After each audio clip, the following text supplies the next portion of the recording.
ایک دن میرے حضور علیہ السلام سیر کرتے کرتے باہر تشریف لے گئے۔ وہاں ایک قافلے نے پڑاؤ کیا ہوا تھا، ان کے اونٹ چر رہے تھے۔ ایک خوش قسمت سرخ رنگ کا اونٹ تھا جو میرے حضور علیہ السلام کو پسند آ گیا۔ میرے حضور علیہ السلام نے قافلے والوں سے پوچھا کہ یہ اونٹ بیچنا ہے؟ پتہ نہیں انہوں نے بیچنا تھا یا نہیں بیچنا تھا۔ جب میرے حضور نے پوچھا کہ یہ اونٹ بیچنا ہے، انہوں نے کہا جی بیچنا ہے۔ اچھا کتنے کا بیچنا ہے؟ کہا جی اتنے کا بیچنا ہے۔ سودا طے ہو گیا، بات چیت ہو گئی۔ حضور علیہ السلام نے فرمایا میں کوئی تاجر کی غرض سے تو آیا نہیں کہ رقم ساتھ لے کے آتا، میں تو سیر کرتا آ نکلا، تمہارا اونٹ مجھے پسند آ گیا اور سودا طے ہو گیا۔ ایسا کرو کہ اونٹ مجھے دے دو، میں گھر جا کر اس کی قیمت آپ تک بھیج دیتا ہوں۔ انہوں نے کہا جی ٹھیک ہے۔ میرے حضور علیہ السلام اونٹ پکڑ کر گھر کی طرف چل دیے۔ جب حضور علیہ السلام ان کی نظروں سے اوجھل ہوئے تو وہ ایک دوسرے کو کہنے لگے یار یہ جو شخص اونٹ لے کر گیا ہے اس کا پتہ بھی کسی نے پوچھا ہے کہ اس کا پتہ کیا ہے، اس کا نام کیا ہے، کہاں رہتا ہے؟ اونٹ لے کے چلا گیا ہے اور ادھار لے کے گیا ہے۔ جب کسی کو نقد سودا دیا جائے تو اس کا اتا پتہ پوچھنے کی ضرورت نہیں ہوتی، اور جب کسی کو ادھار دیں یا تو آپ ان کو جانتے ہوں یا تو درمیان میں اس کا ضامن کوئی ہو۔ ایک دوسرے کو کہنے لگے او نادانو، ایک شخص آیا ہے اور تم نے اس کا اتا پتہ نام تک نہیں پوچھا، قیمتی اونٹ پکڑ کے دے دیا، اور کیا تم سب کی عقل پر پردہ آ گیا تھا؟ کم از کم اس کا نام تو پوچھ لیتے۔ ایک بولا یار میں کیا کرتا، جب وہ باتیں کرتے تھے منہ سے پھول جھڑتے تھے۔ دوسرا بولا یار میں تو اس کی آنکھیں ہی دیکھتا رہا۔ جب انہوں نے یہ گمان کیا کہ ہم نے قیمتی اونٹ ضائع کر دیا ہے تو اب تک خاموش بیٹھی سردار کی بیوی نے خیمے سے پردہ اٹھایا، کہا خبردار کسی نے بھی اس کے خلاف اگر بات کی تو اگر وہ شخص تمہارے اونٹ کی رقم دینے نہ آئے تو مجھ سے لے لے، مجھ سے لے لینا،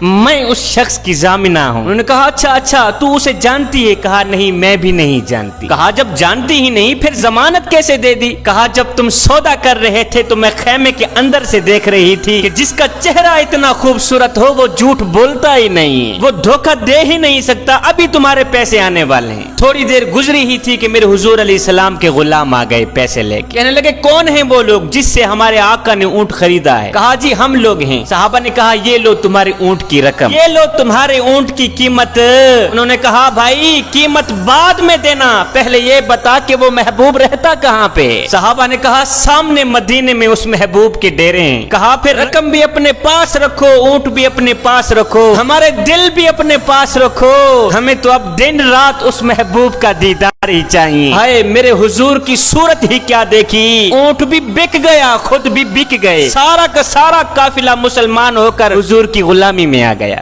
ایک دن میرے حضور علیہ السلام سیر کرتے کرتے باہر تشریف لے گئے۔ وہاں ایک قافلے نے پڑاؤ کیا ہوا تھا، ان کے اونٹ چر رہے تھے۔ ایک خوش قسمت سرخ رنگ کا اونٹ تھا جو میرے حضور علیہ السلام کو پسند آ گیا۔ میرے حضور علیہ السلام نے قافلے والوں سے پوچھا کہ یہ اونٹ بیچنا ہے؟ پتہ نہیں انہوں نے بیچنا تھا یا نہیں بیچنا تھا۔ جب میرے حضور نے پوچھا کہ یہ اونٹ بیچنا ہے، انہوں نے کہا جی بیچنا ہے۔ اچھا کتنے کا بیچنا ہے؟ کہا جی اتنے کا بیچنا ہے۔ سودا طے ہو گیا، بات چیت ہو گئی۔ حضور علیہ السلام نے فرمایا میں کوئی تاجر کی غرض سے تو آیا نہیں کہ رقم ساتھ لے کے آتا، میں تو سیر کرتا آ نکلا، تمہارا اونٹ مجھے پسند آ گیا اور سودا طے ہو گیا۔ ایسا کرو کہ اونٹ مجھے دے دو، میں گھر جا کر اس کی قیمت آپ تک بھیج دیتا ہوں۔ انہوں نے کہا جی ٹھیک ہے۔ میرے حضور علیہ السلام اونٹ پکڑ کر گھر کی طرف چل دیے۔ جب حضور علیہ السلام ان کی نظروں سے اوجھل ہوئے تو وہ ایک دوسرے کو کہنے لگے یار یہ جو شخص اونٹ لے کر گیا ہے اس کا پتہ بھی کسی نے پوچھا ہے کہ اس کا پتہ کیا ہے، اس کا نام کیا ہے، کہاں رہتا ہے؟ اونٹ لے کے چلا گیا ہے اور ادھار لے کے گیا ہے۔ جب کسی کو نقد سودا دیا جائے تو اس کا اتا پتہ پوچھنے کی ضرورت نہیں ہوتی، اور جب کسی کو ادھار دیں یا تو آپ ان کو جانتے ہوں یا تو درمیان میں اس کا ضامن کوئی ہو۔ ایک دوسرے کو کہنے لگے او نادانو، ایک شخص آیا ہے اور تم نے اس کا اتا پتہ نام تک نہیں پوچھا، قیمتی اونٹ پکڑ کے دے دیا، اور کیا تم سب کی عقل پر پردہ آ گیا تھا؟ کم از کم اس کا نام تو پوچھ لیتے۔ ایک بولا یار میں کیا کرتا، جب وہ باتیں کرتے تھے منہ سے پھول جھڑتے تھے۔ دوسرا بولا یار میں تو اس کی آنکھیں ہی دیکھتا رہا۔ جب انہوں نے یہ گمان کیا کہ ہم نے قیمتی اونٹ ضائع کر دیا ہے تو اب تک خاموش بیٹھی سردار کی بیوی نے خیمے سے پردہ اٹھایا، کہا خبردار کسی نے بھی اس کے خلاف اگر بات کی تو اگر وہ شخص تمہارے اونٹ کی رقم دینے نہ آئے تو مجھ سے لے لے، مجھ سے لے لینا،